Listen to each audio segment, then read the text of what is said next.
just obviously wanted to welcome you guys to another viSHEbility Sip and Learn event. For those who, if it's your first time here, welcome. This is the viSHEbility space. My name is Mary Adeyemi. I am a passionate, purposeful, and people-oriented person, and I'm blessed to live all of this out in my day-to-day work as a finance professional, but also in building this community called viSHEbility. And this is really a platform that inspires, coaches, and reinforces a community of Black women who aspire to be leaders in their sphere, change their world, and just go out and just completely kill it. It's been an amazing journey for me just doing this, and I just love it, absolutely love it every day. And so we started doing these sip and learns, obviously because we are now in this season, but to be honest, a lot of things that we do on the viSHEbility talk show, if you haven't checked it out, please do. It's on YouTube. A lot of things we do on the viSHEbility talk show is very conversational, so actually having conversations and doing stuff like this is not new to the platform. So we've always done this.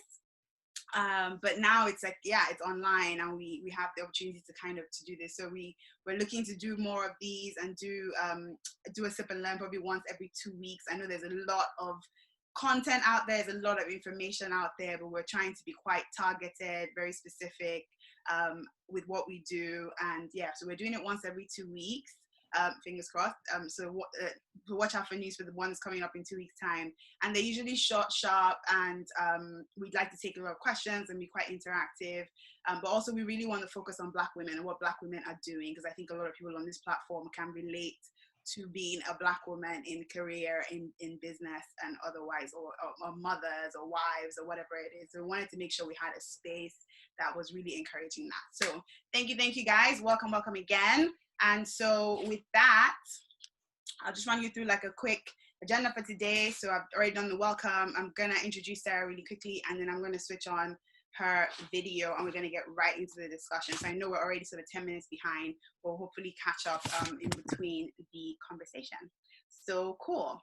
So a little bit about Sarah. So Sarah is an Imperial College alum. I've known Sarah for many years, probably about 20 years. I think we met when we were like in GSS2 in Nigeria. So I've known her for quite some time. Oh wow, God, when I say that, actually makes me a little bit like, oh my God. Yes. But we've known each other for a long while. She spent a lot of her career in the pharmaceutical industry so far. She's super smart, really big on problem solving, and just really analytically minded. And you guys would feel that as we go through the conversation. But now she's really like pivoted and has, is now applying those skills in her business Husmus. So she's going to tell us a little bit about that. But as a quick summary, Husmus is a platform built for landlords who are or want to self-manage their tenants, and their whole focus is on removing logistical burdens and improving experiences by automating certain workflows and connecting landlords and tenants as well as service providers. So with that, I'm going to stop sharing my screen, and we would see. Only right, okay, that's fine. So I'm going to stop sharing my screen, and then I'm going to spotlight Sarah. Hey. Awesome. Well done. Hello. It's super weird looking at myself, but yeah. I see you too, so that's all good. Now. You see me now? How are you? Yeah, no, absolutely. No, I see you for sure. It's just that I'm large on my screen as well. Oh, okay, cool. Perfect. Let me do one quick check to make sure like there are no other technical difficulties. I was trying to deal with that earlier. People are not able to join for some reason. But it seems like, okay, cool. Great. So let's get into it. So I have my notes here. I'm going to be looking. How are you? Good, thanks. If not for my little bit of a tech hiccup myself, then so sorry for being late, guys. I was really trying to sign on, but Zoom wasn't having me. No, cool. I'm sure we're all amongst friends, so I'm sure everyone's fine. And drinks. I don't see your drink, Sarah, so please, where's your drink? No, I have one, believe me, like in this massive goblet, which is like my favorite. My favorite. Oh, hi, friend. Amazing. Okay, so cool. Great, great. Okay, so I wanted to get right into it. So I've already shared a little bit about you and Husmus, but yeah, tell us a little bit about yourself and in particular sort of like the Husmus journey and how that started. And yeah. So like it started actually out of my own experiences. So I'm really, anyone who knows me knows I'm one of those people that if something's wrong, I say so. And I'm generally not shy about that. But basically we had like, I'd been renting for like over 10 years and almost every experience wasn't a great one. And we had just had this experience where we were renting this house, this flat that we really liked, and then for some reason the landlord just went a bit nuts and started, doing things like upping the rent while at the same time taking out all the furniture from the house. Wow. And I was like, wait a minute, where am I supposed to furnish this 2-bedroom house and then at the same time increase the rent? So I thought that, that was a bit cheeky. So I thought, you know what, never mind this, I'm going to go buy a house. I've had enough. And in true form, I went out that weekend. I looked at pretty much the first house I saw was the house I know. So because I was just tired of the experience, but at the same time I was really annoyed because I was like, well, we were quite lucky in that we had some money, we had well-paying jobs, we could get out of the rental space, but not everybody has that option. And we were like, it's really annoying that everybody has to go through this experience. Like, let's just create something. So that same like weekend we got I got pen and paper out and I started writing like, okay, I should do this and do this and do this and do this. And then that weekend we came up with the concept of Husmus. So, but I have to be honest, it took me like a year after that to actually build up the courage to do it. Because by the time I'd finished conceiving it in my mind, I was like, oh my God, this is massive. Like, why? Why? So yeah. It's kind of like you jump head first and then you're like, oh my God. Yeah. Like, so when we think about technology businesses, I wanted to get your view around that. So at my work, I'm a credit risk professional, but I'm PMT. So all the clients within technology, media, and telecoms come into my space, and it's the first time. I've probably done that for about 2 years, and it's a really exciting space for me. I used to do like healthcare and chemicals and some other maybe not so sexy stuff, but the tech stuff has been really, really cool. What I think has been really interesting is seeing what is actually classified as a tech business. So it's not just like what you really think are, the SAPs or the Oracles, the Googles or the Facebooks of the world that technology is their entire business. But it's also businesses that just leverage tech. So whether it is a website, an app, you'll be surprised that businesses like Farfetch, Just Eat, Deliveroo, these are all businesses that actually have tech valuations in the market, like multiples in terms of like their value is so much more because they're classified as tech. So I wanted to get your opinion around that. Like, so understanding what you do with Husmus, you could obviously do that offline, but clearly you've decided to leverage technology to do that. So I mean, from Husmus's perspective, there is obviously letting agents exist. If a landlord decides they don't want to do this themselves, there's a letting agent. You can do that. But this is 2020. We talk to our phones. Hell, I talk to my TV. Like there's all sorts out there that people are doing. You can ask your phone to book you into a hotel. And I was thinking, well, actually, the tech exists to do this kind of stuff. Why is property so far behind? And then, so we decided to go the whole complete tech company. So I would say that Husmus is pretty much 85% and above a tech company. Okay. But I think this is 2020, like what business doesn't have a website? If you don't, you should, and what business these days, like there are very few that exist these days that don't have some sort of app attached to them. So I think that in the grand scale of things, that I'll be surprised if there is no business is not at least 10% tech. And moving on, I think in 2030, at least business would be 40% tech, in my opinion, anyway, because people that's how we live our lives now. So if you don't know about tech, you really should start learning a bit. Okay, so that brings me on to my next question. How did you start learning about tech, and how did you feel enough to even attack it, especially given your background being quite just non-tech, basically? So you have a background. So how did you actually start thinking about what all of this means, and then, you know, getting to where you are right now?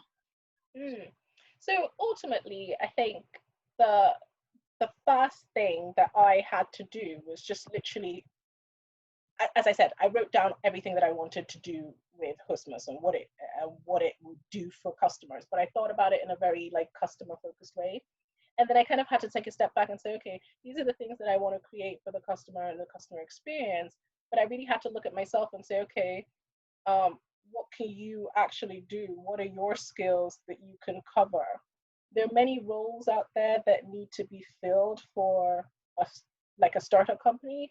Like, I mean, generally, you would have to have someone who knows about the marketplace that you're in, but you also need someone who's good at marketing, someone who's good at operations, for example. So I kind of like wrote down all of the skills that were needed. I did a lot of reading about, okay, in tech companies, what do you need? Obviously, the glaring thing I was missing is any tech skills whatsoever. But I didn't quite just focus on the tech. I knew that obviously that was a massive gap that I had, but I also looked around and said, okay, Sarah, really be honest with yourself. What's your marketing experience? Like, can you actually market this product? What's your product building experience? What do you know about that? And a lot of that, you have to truly look in and be honest. And I gave myself a rating of kind of like, okay, this is where I am, 0 to 10. And then I also put a rating on the desire to learn that thing. So for example, loads of people might decide, you know what, I want to start a tech company. I'm not techie, but what I'm going to do is I'm going to learn how to program. If you have that desire, then that's absolutely something that you should do. It will take you a while, but in the long run, it might be beneficial for you if that's something you want to learn. I was a very big fat 0 in the desire to learn how to code, right? So it then became figure out what you know, figure out what you're good at, figure out what you are willing to learn, and then decide. Like audits of some sort, like that's pretty much it. Yeah. Those audits. What do I know? Where are my gaps? Okay. All right. Cool. But then, much more than just the technology. Obviously, you never really worked in property or in the letting space. So again, big like gap there. So how did you go about figuring out? And then also, do you have to have a passion for what you're building in terms of like as a tech business? Absolutely, 100%. I would say that's the first thing, because otherwise, this is hard. You will leave. Like, if you don't like it, you just won't do it. It's honestly speaking, I've done a lot of things that many people might think is difficult, or might, looking at it from an outside perspective, you might say, okay, it's a difficult thing to get into a good uni. It's a difficult thing to, get onto the corporate ladder. It's a difficult thing to get into management level in the corporate world. And those things were hard for sure, but none of them are as hard as what I've done as far as Husmus is concerned. So if you do not have the passion for it, you'll quit. You won't finish. Yeah. You just won't. And you can't entice other people onto your you can't sell your business as well. You can't sell it to somebody else if you don't care. And as someone who didn't have the tech experience, I had to go and find people who had that tech experience. And there are many options out there for you. I suppose that the way I went was to find someone who was very tech experienced and knew all that I needed them to know, because you can't do everything starting a company. You have to rely on people, and as a tech company, you most definitely live and die on who you have in your technical team. How can people actually pair up with technical people. So if you're Yeah. not a co-founder, you have an idea, but then you now know, you realize, okay, I have this massive gap. The technology is my gap. How do I find the people that are going to help me specifically in that area? So I would say absolutely that's kind of like the second thing that you have to do, and there are options there. So as I kind of mentioned a little bit before, you can find someone who's in-house to do it for you. So someone that you're partnering with, so someone you're either bringing on as a co-founder or a senior tech VP, someone who has that experience that you're going to leverage, basically. So that's option one. And that's generally the preferred route if you are later on going to need money for the company, because investors generally like you to have your tech in-house, but that's not the only option available to you. So you could when you say tech in-house, I'm talking about like startup business. This is not a company. What do you mean tech in-house? There's no in-house. Yeah. No, you're right, but meaning that somebody in your organization has built it. For example, you could hire a contractor who will come in, do something for you, and then leave. Meaning, so they've left you with something, be it an app, be it a website they've designed for you, be it your actual product, as Husmus is in this case.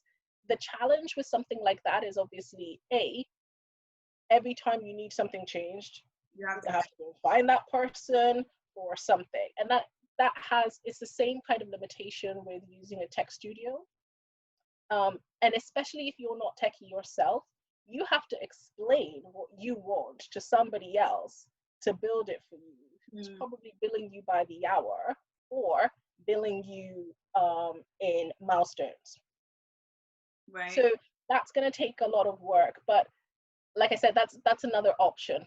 But there's a third option where there are a few accelerators out there who are prepared, and some actually actively look for non-techie founders with good ideas, and they will find you a developer who will join your project.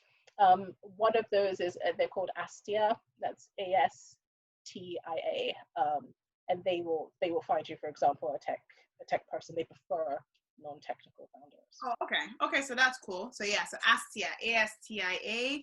Can someone in my team please type that on the chat box, please, so that we don't forget.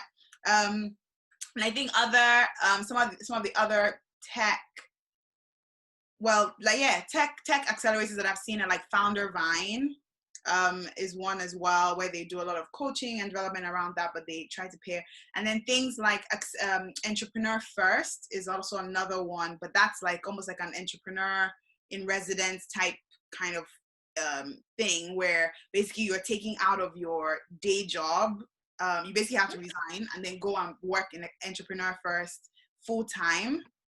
And then that way you then meet a bunch of people who are like, some of them are tech, some of them are non-tech, and then you guys pair up and I should say at this point, a really good one, a really good source, and in fact, I'm using them now for recruitment because we're expanding the team, is Angel Co. There are a lot of developers on there. Some of them are looking for actually co-founder status. So they're looking for someone with business experience. That's amazing. Who would help. But, in my case, I was quite lucky because I started off looking for all of those things. But and then I remembered, wait a minute, I think I'm married to this guy who's quite technical. That's easy, right? So your co-founder is I think it's easy. I think it's easy, but I think that it's because our relationship works that way. So some friends held interventions. They were like, please, we think you guys are a good couple. Like, don't work together. It might go wrong. But I think that you have to, before you do something like that, you have to decide how well you and your other half work together. Like, we're completely opposite. We're polar opposite. He's quite technical, quite detail focused. And I'm like, thank you, friend. Just give me the give me the summary information, and we're good to go. So, I'm fast, he's slow. Like, so you have to find someone who works well for you, and don't jump into the relationship by all means. Like, speak to somebody, get to know them. If possible, even work on like a 3-month basis with them before you get into any type of relationship, just to understand how you guys work and if you can communicate properly together. So, I mean, as I said, I wrote my husband into it, but then we've got another friend, Tom, who, to be honest, I rely on him more now than I ever did before. And he's the person with like loads of years of experience in software development. And in the beginning, you know, we had to learn, you know, we trusted each other as friends, but we had to learn how to trust each other at work. Yeah. And figure out how that dynamic works and that relationship works. And it was tough for, like, you know, the first few months, it was tough. You had to understand how each person communicates. So I would encourage everyone to find somebody who you can work well with and communicate well with, because if you can communicate well, then that's the foundation of any relationship, and it's no different. So did you like do any training? Because obviously talking to developers, so even at the moment, quite a bit of tech. I'm doing a tech implementation myself. I'm kind of feeling really cool about it. I actually really like it. But I'm talking to these tech guys all the time, and it's almost like they are speaking a different language. Completely. Like, it's like they're like, oh, I mean, today, like, we had this chat today, and they were like, oh, just click. We have to go into production. Like, this is in dev, and I'm like, oh my god. And then they're like, oh, upload this thing. I'm like, I've already uploaded it, and they're like, no, you uploaded it in dev. You have to upload it in production. I'm like, oh my god, like, it was just. But how do you figure out how to communicate with technical people? So that's one of the things that I would say that you need to be doing while you're looking for your ideal tech founder. Is it's one of those things that I mentioned in my first point, that you need to figure out your gaps and upskill, because you're the guy, assuming that the people on this call, you're the person with the vision. You're the person who knows kind of like, okay, this is this thing that I want to build, but you have to translate what is there in your head to somebody else who's going to build it. And you have to do it in enough detail. And this is something that I struggled with, because I'm not necessarily, if it has nothing to do with numbers, I'm not that detail oriented. But you have to figure out and learn how to write those kind of, you know, they call them user stories, how you can articulate your vision. If you can, I would advise you to take a course on agile methodologies. So that's kind of the way in which people will produce. It's software development language for how you produce and how people work. And I would advise anyone who wants to be in tech and who wants to found a tech company to learn how to do those things, because that is how you articulate your vision. And the clearer you are, the easier it will be for your team to build, the less time would be wasted, and the less money that you would spend. And so, yeah, you mentioned money. I wasn't going to ask the question. Now I'm like, okay, well, she mentioned money, so we have to go to the money question. Maybe we'll pause the money question for a minute. How are you leveraging your past experience in pharmaceuticals? Completely different, left field. I think those are maybe even on the business side. I'm not sure if you're on the business side in pharma. Yeah. Fine. So I think when you're on the business side, at least you kind of come with some more like business acumen, marketing skills. Like you have like this whole, the business, the pitching and the presenting, that part seems to be more polished. But how are you leveraging like other skills like in that space into like what you're doing now? Yeah, so basically it's back to the first point I made, is like, okay, what are the skills that I need to take this business forward? So as I said, I'm not from property, so the first thing I needed to do was I need to learn about property and how, you know, in pharmaceuticals, especially when I work on different brands. So I was lucky enough that I was senior enough that I had oversight over a whole bunch of different brands. So you kind of have to learn about everything.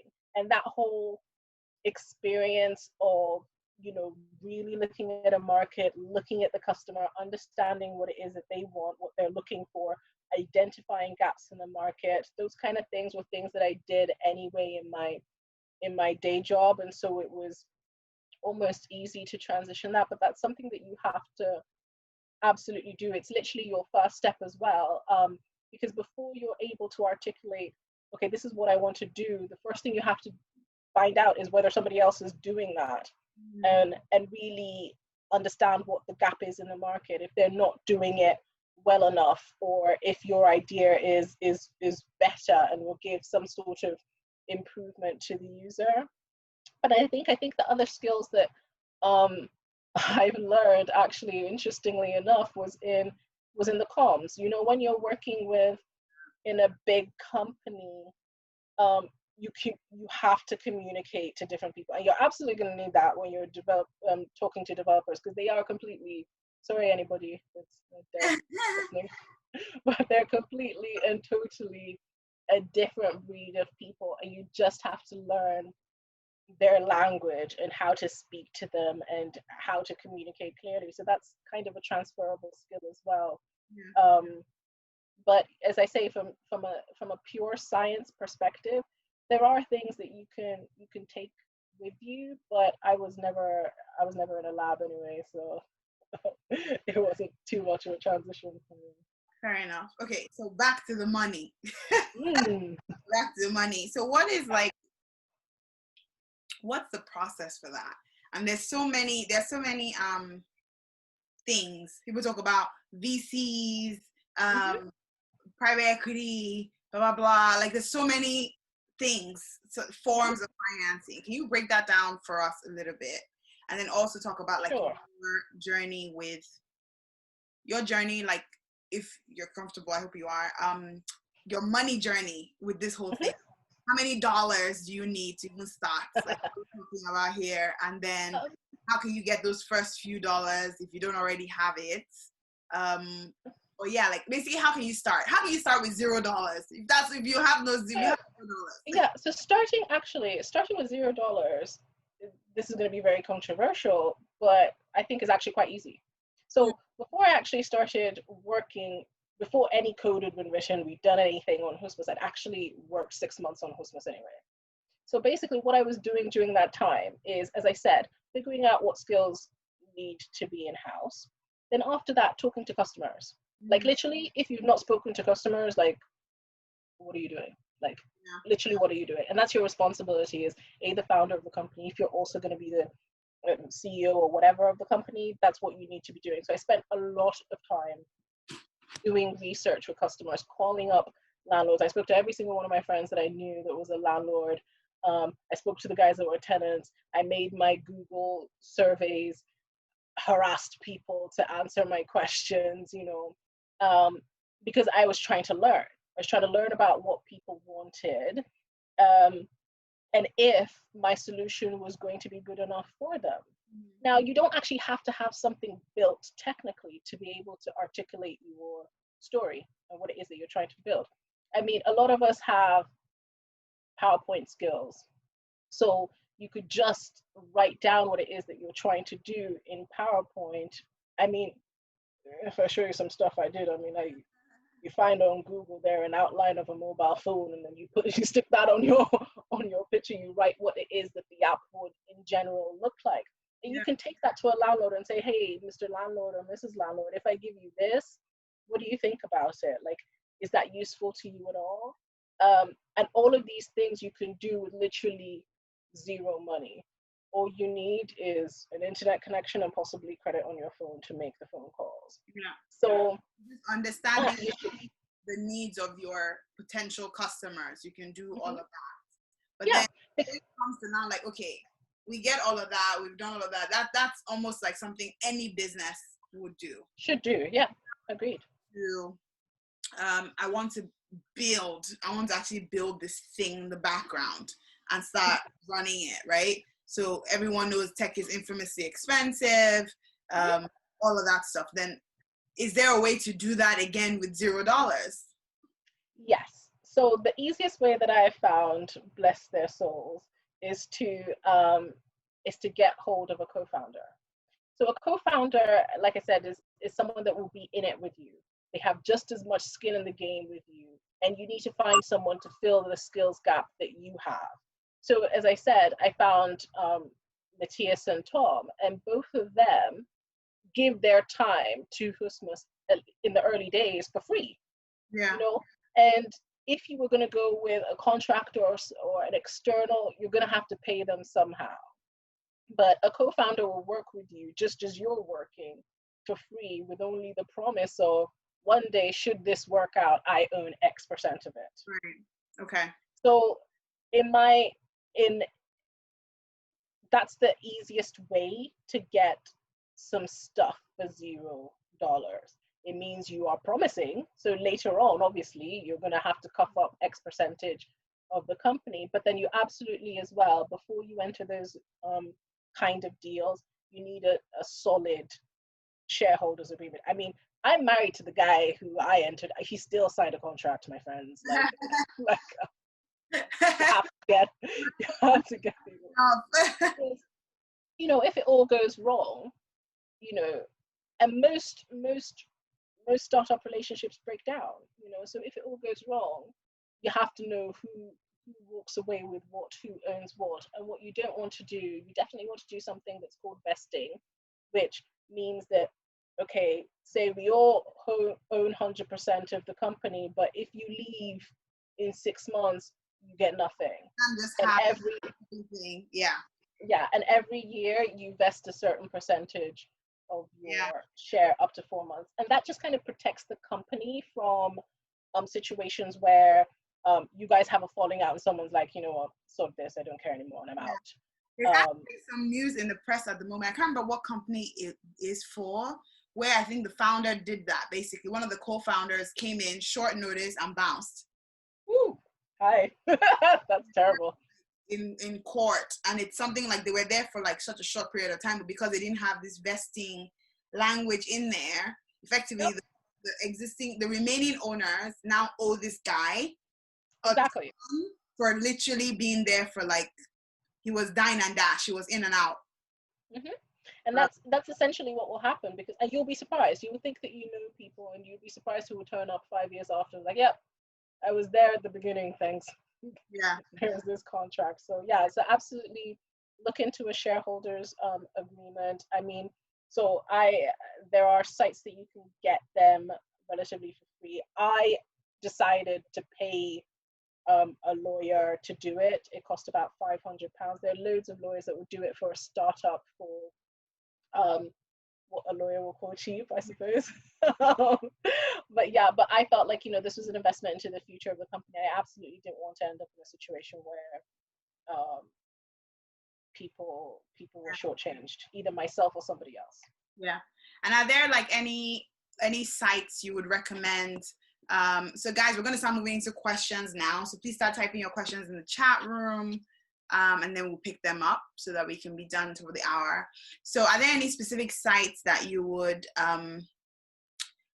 recommend to go to, like, for all of these administrative things that come with the startup world? So whether it's legal services, accounting, whatever it is that people need to know. So there's a really good one that I'm using at the moment. They're called Seed Legals. They're a startup themselves, actually. So they understand, because they're startups, and they give relatively expensive services for relatively cheap, and they'll support you through the process of creating your company, even getting investors on board, registering with HMRC for the tax breaks that investors can get. I mean, so we spoke a little bit earlier about getting investors, and there are different like stages of your business that you can do that.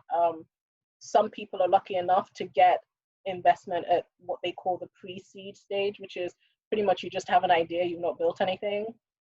Now, there are investors such as like Seed Camp, who would give you, say, £100,000 for 7% of your business if you literally just have the idea and you haven't built anything, if they think that idea could work. Okay. That's interesting. So we decided to bootstrap. So bootstrap. Sorry? that has legs, they are willing to give you some money for 7%. Yeah. So So we decided to forego that stage. We decided to forego that stage by doing what people call bootstrapping, which is pretty much we work our way through that stage. So we had the idea, but we built the first, what they call minimal viable product. So the absolute minimum thing that you can put in front of a customer to help them make the decision of purchase, no purchase. So we decided to fund that all ourselves. So we're now at what is called the seed stage, which is we've got a minimum product out there that people can use. And now we're then seeking funding at this stage to do what people call scaling up. Okay. So what's your personal journey with fundraising? It's been difficult. I mean, so there are stats out there. Like as Mo said, I'm like a stickler for the numbers and the stats and the research and analytics. So going into this, I pretty much knew that the numbers out there were dire for women who look like me. Number one, I mean, who here can even name a well-known, like the Black woman equivalent of Mark Zuckerberg? I mean, they don't even have to be that high up, just a Black woman tech millionaire. Like I've Googled, I didn't find a soul. Like definitely not British. Anyone knows anyone, put it in the chat, let's see. So like there are not people that look like you and I in that what people call high-tech companies. Right. So because of that, because there are not so many people in that space, we're probably not looked at as a sure bet the same way someone who looks differently might be. Right. So I went in there knowing that, for every pound a white man raises in financing, a Black woman will raise 2p. Now, that's a huge difference. So, exactly. So, like, those numbers are like shocking. 2p. Wow. Yeah, 2 pence. So from the beginning, I knew that, I was going to have to fight hard to get the funding in the first place. That's why kind of I went with building something that exists first and then proving myself that way. I realized that obviously that's not necessarily something that everyone in the industry has to do, but that's the reality of my own journey. I was quite lucky actually in that one of my preferred investors actually decided that they believed in what we were doing and have put money into the company, but I'm nowhere near the amount of money. That's not true, actually. I'm more than 50% of the way for the money that I want, but it's a hard slug, and I think that any woman of color who's looking to get into the tech space should bear that in mind. It's going to be hard. It's going to be a little bit disheartening, but at the end of the day, we have to show up, because I think the more of us that are in this space, the less of a novelty that will be, and the less pause people will have to back us. Amazing. So I want to take a couple of questions from the chat now. I still have tons of questions in my book, but I want to take a couple of questions from the chat. So what have been you mentioned financing as one of your key challenges, but what are some of the other challenges you've faced, and how have you been able to kind of overcome them? Learning about writing really good user stories. That has been difficult, I think. Like the user experience of your product, or? So a user story is pretty much a description of what it is that we're trying to build from the perspective of the customer. An example would be, a very simple example would be like a customer can go onto our website and log in. So that's in basic forms what you want a person to be able to do. But then you have to be able to describe the steps in which that happens for a developer who's going to build it. It's not simple enough to say, oh yeah, they will log in and then they'll be in. Like, you know, you have to, okay, where do you want the login button to be? Do you want them to log in by creating an email account and a password? Or do you want them to be able to log in via Google, via Facebook? So all of these things, you develop the skills as you go along. I mean, so starting a year ago, my user stories were quite rubbish. But you learn and you get better, and that's how kind of, in a way, you learn from your team as well. So I've been coached on it, from reading myself on how to write those good user stories to getting the feedback from my team. It's like, okay, what didn't work out for you now, on how, you know, I've written this story, what wasn't clear, what didn't work out. So that's been an interesting journey.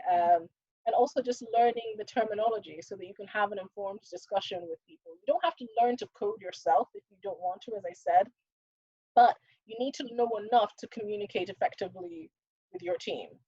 So that's been actually one of the things that I've surprisingly enjoyed the most about this, but it's been hard to learn. Mm-hmm. Okay, and so what are your thoughts on using like no-code software, such as like Bubble and some other stuff, to kind of develop that minimum viable product? So I think like anyone can have no-code software now. I mean, so I described now already using something like PowerPoint. That's no code. You didn't code to do that, but you can, you know, describe what you're looking for a customer to do using just PowerPoint. One of the things that I do that helps me is I actually just have an art pad. You know, what artists will use to draw pretty pictures on their tablets and stuff. I use that actually to sketch out right, the map flow and user journey, and just say like, you know, and mind maps is also something that works well, because from that you go from one thing to the next thing to the next thing to the next thing. So it's I absolutely embrace no code technology, but I don't think it's necessarily, depending on what you want to do, something that you have to fork out money for, because as we've said, building tech is expensive. I've had to learn to not spend so much. Yeah, makes sense. And so through this journey, has there been a time when I think I could already guess your answer. Has there been a time when you ever felt like giving up? Are you kidding me? Like at least 5 times a day. like at least 5 times a day. Like this is why I was saying before when you asked about the passion, like if you didn't have it, you'd have been long gone. It's hard. You think about it every day. Like people tell you, what's interesting is I entered this in my idiocy. I entered it thinking, you know, how hard can it actually be? People say that building a company is hard. I mean, really, how hard can it be? I've learned since then. I've learned since then that it is rock solid hard, guys. But this is why you have to care about what you're doing. Otherwise, you won't do it. And it's really an emotional journey. And this is why you really need a team. If you are a founder by yourself and you're having a hard time, you know, who are you going to complain to? Your contractor, the agency you contracted in?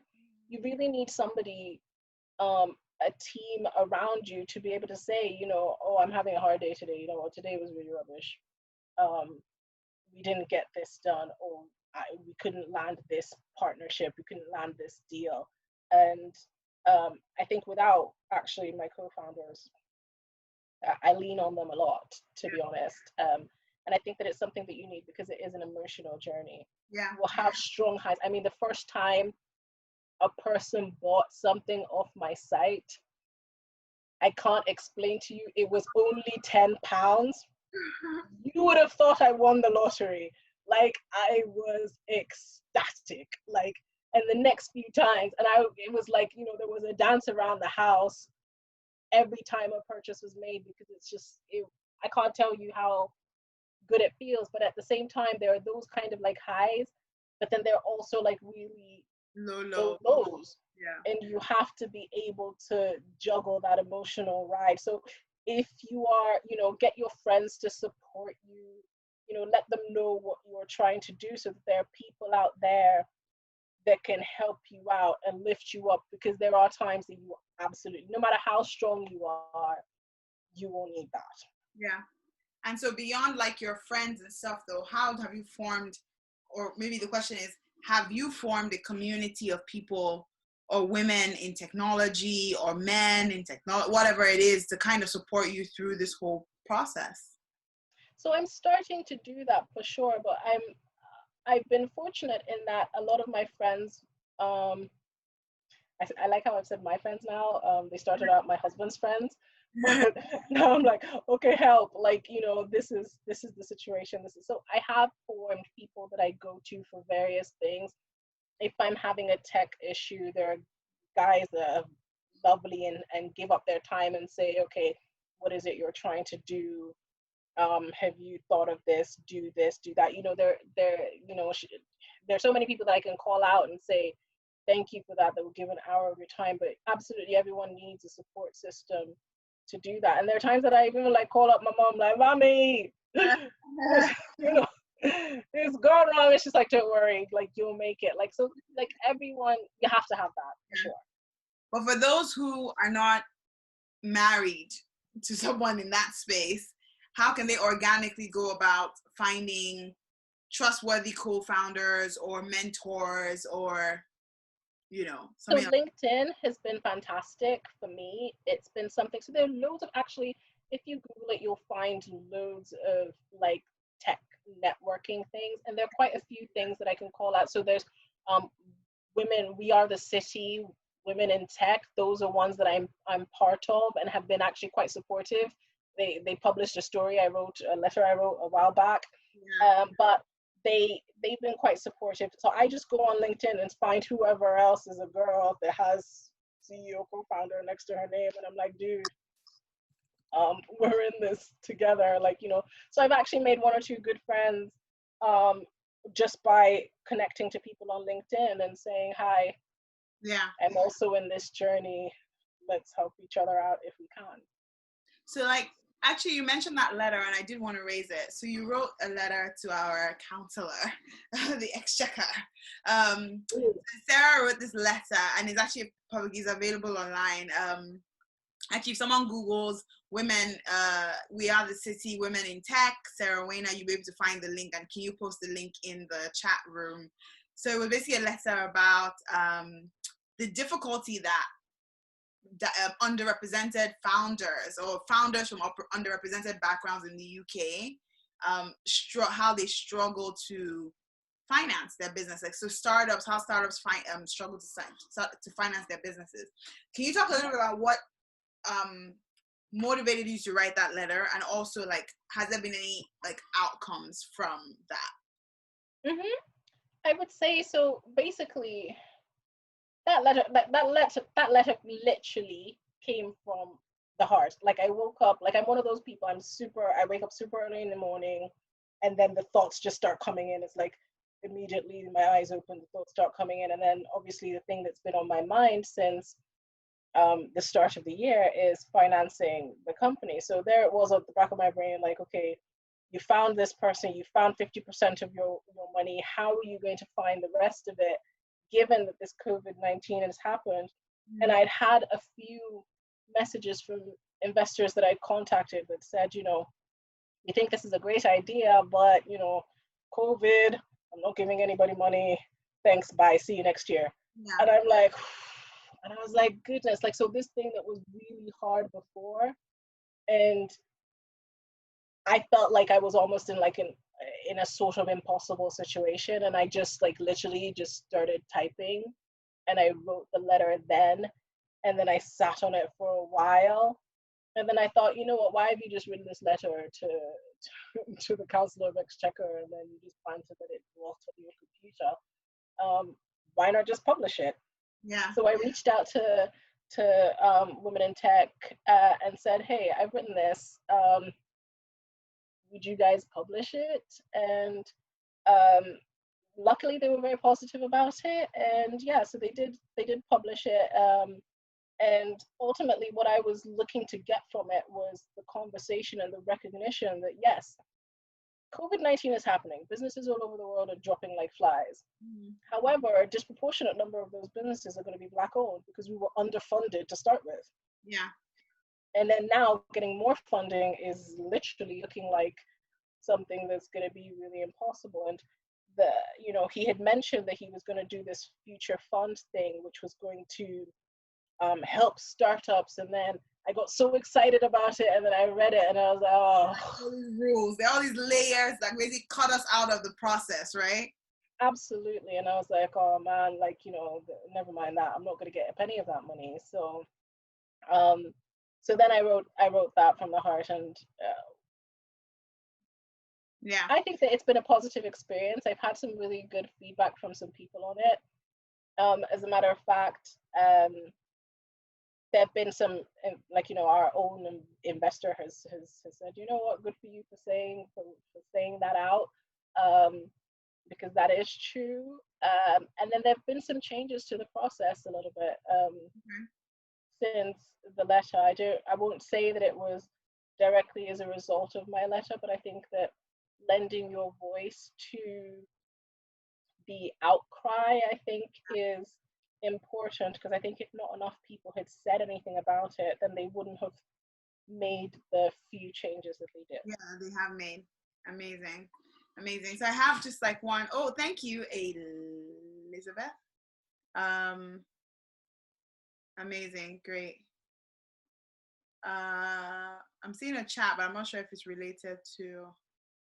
I think someone's asked about COVID-19 and if it's impacted you, but absolutely impacted my business. Good Lord.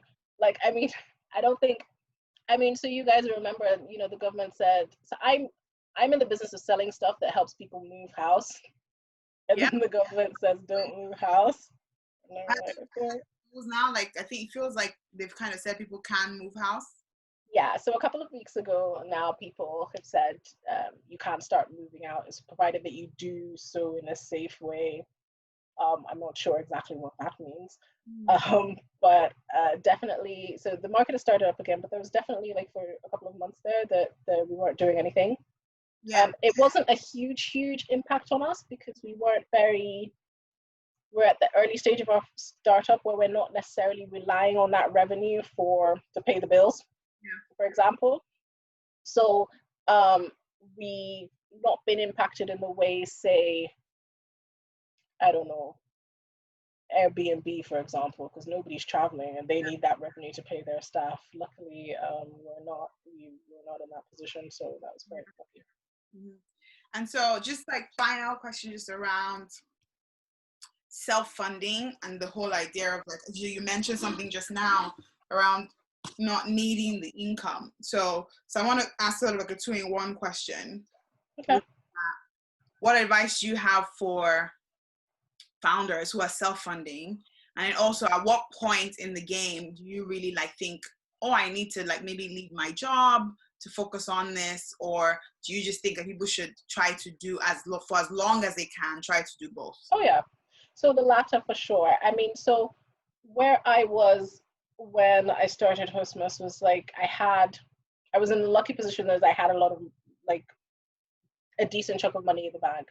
I had a decent job, and I had recently got some bonuses, and so I did have some funds available to kickstart things myself.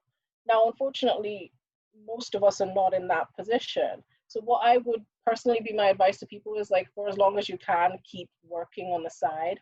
So I work, luckily I have another business that funds life, because if you think that just as an aside, however long do you think it's going to take to do this tech company? It's going to take twice as long, potentially 3 times as long.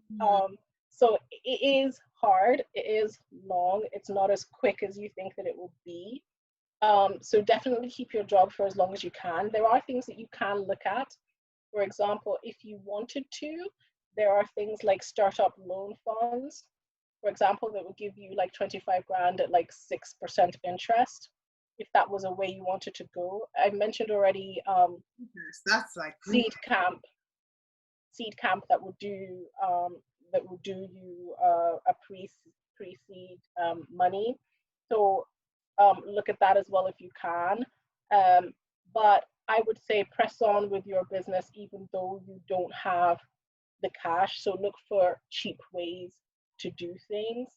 There are many, luckily for us, we do live in a very tech-enabled world where you can get, some social media coverage. Even if you don't have cash, you can reach out to people on social media. And to be honest, that's how I found a lot of my first customers. I just sent people messages, and you just see what comes out of it. And hopefully if you get enough on that, people will tell other people. And if your product is great enough, but definitely focus on the customer. If there's one advice that I can give, is like, when you put the customer first and think of what's best for them, they will value your product more because it will do something for them, and they will get something out of it, so they'll be prepared to give up their cash. So from a money perspective, absolutely, for as long as you can, keep hold of your job. It will be long and it would be hard, because I struggled with, when I started Husmus, I was working as well. And it was hard because you're doing your 9 to 5, which in my case was usually 8 to 8. And then you then have to do your side business as well. So that's not always easy to do. But that's definitely the advice that I would give people, is that if you can, hold on for as long as you can in your day job, at least until you've got to a place where people are prepared to fund you, or your business is a little bit more self-sustaining. Okay, amazing. That's a great note to start, like, wrapping up our session. There was one question, it seems, for you on open rent, and if open rent is a direct competitor of Husmus or something different.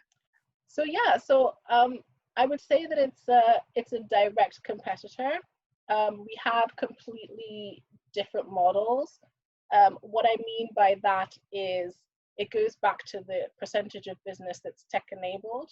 So like I said about Husmus at the start of it, is we're 85% tech enabled, meaning landlords can use our product with zero human intervention. So for example, if you wanted to reference someone from a landlord perspective, you would give us their details, and then our systems will start. And then 5 minutes later, you would have a reference with literally no intervention. If you were to use something like Open Rent, they have a website with people in the back doing the job. So it's pretty much like a letting agent, except they don't have an office. You just contact them online. So those are the fundamental differences in the way that the business operates, where our focus from the beginning was to get to a place where a person can literally say to their phone, I want to move house, and the phone will kick everything that needs to be done into gear via our app. And with Open Rent, you can do the same thing if you fill out a form online, and the difference is they'll have people doing all of that. Yeah, amazing. Thanks. Amazing, awesome. So with that, oh my God, we've come to the end of another Sip and Learn, guys. That was really awesome. Virtual claps for Sarah. If you guys enjoyed that, if you learned something, virtual claps, virtual claps, virtual claps. Please stay connected with us on socials. Follow us now on viSHEbility if you're not already doing that, on Instagram, on LinkedIn. Yeah, absolutely. Support Black businesses. We have enough of difficulties, I think, with the general population. So absolutely follow viSHEbility, follow other Black businesses that you know, because life is hard enough. Yeah, exactly. And one thing that we've done really, really recently, and has just been so phenomenal, has been, we have a viSHEbility tribe group, which is basically a chat group on Telegram, on the Telegram app, which is basically it's like WhatsApp. It's like WhatsApp 2.0, but it's so much better for community conversations. So we have a viSHEbility tribe group on Telegram. And so if you would like to join that group, we've only been running for about 10 days or 2 weeks, something like that. If there are any ladies from the chat, from the tribe group, can you give us a wave or give us a something in the chat? Tribe, I can see tribe. Okay, so yeah. If there are any ladies from the tribe, please, give us a chat. And if you would like to join, please send an email to team@viSHEbility.com. And yeah, and just tell us that you want to join the tribe, and we'll definitely make sure that you can join. It's been amazing so far. It's been such a labor of love for me, but literally every day I'm like, wow, I cannot believe the level of conversation, community that is building, people linking up with each other, creating community, creating opportunities, and just really helping each other out. But with that, I wanted to say a huge thank you for spending your Friday evening with us. Continue enjoying your drinks. Thank you, Sarah, for just an amazing, for sharing all your journey. Guys, virtual claps. It's never easy to take time out of your day to come to share, to answer all these questions and stuff, and hopefully it was really helpful. So anyway, with that, thank you guys so much. Have a fantastic weekend, and see you at the next Sip and Learn. Bye guys, thank you so much. All right. Thank you guys.